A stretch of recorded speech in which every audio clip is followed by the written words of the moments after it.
Good morning, folks. Lots of fireballs seen in the sky this past week, following the peak of the Orion meteor shower. Most of the footage is from Russia and the United States.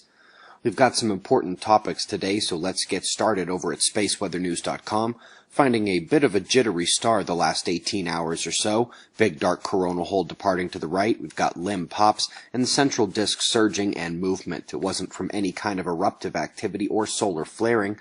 Sunspots on the disk, including the central portion, lack magnetic complexity. It was just reorganizing a bit with those umbral surges.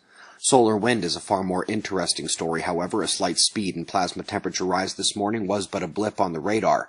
Our shield is pumped up from the storm in super fast streams and is taking this morning's events very well, calming nicely. As that larger coronal hole departs to the right, just like last time, there isn't much waiting for the next one. You can see it visible bottom left, coming into view now. In terms of quakes, there were no official 6-pointers yesterday except for this one in PNG sitting at 5.7, actually hit magnitude 6 or higher on 3 readings, and indeed 5.7 is the absolute smallest of all the readings that came in. Upgrade is warranted. Top story today comes back to ExoMars. HiRISE took better images and we can see bright specks and an odd curve around the main crash site. The curved line has no explanation from experts.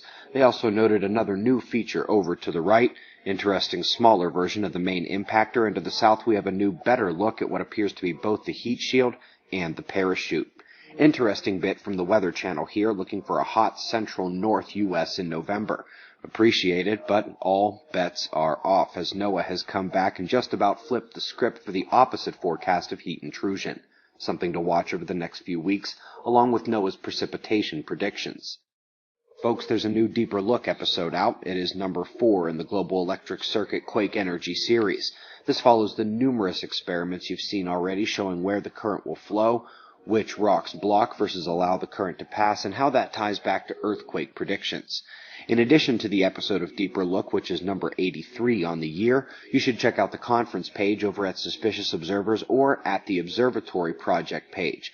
There's only 3 days left in the month, 3 days left to book your tickets in my favorite month of the year, and as a thank you, you'll receive 60 days free to browse the members' content at suspiciousobservers.org and a chance to win the very first book copy off the line of our new title coming soon, Weatherman's Guide to the Sun.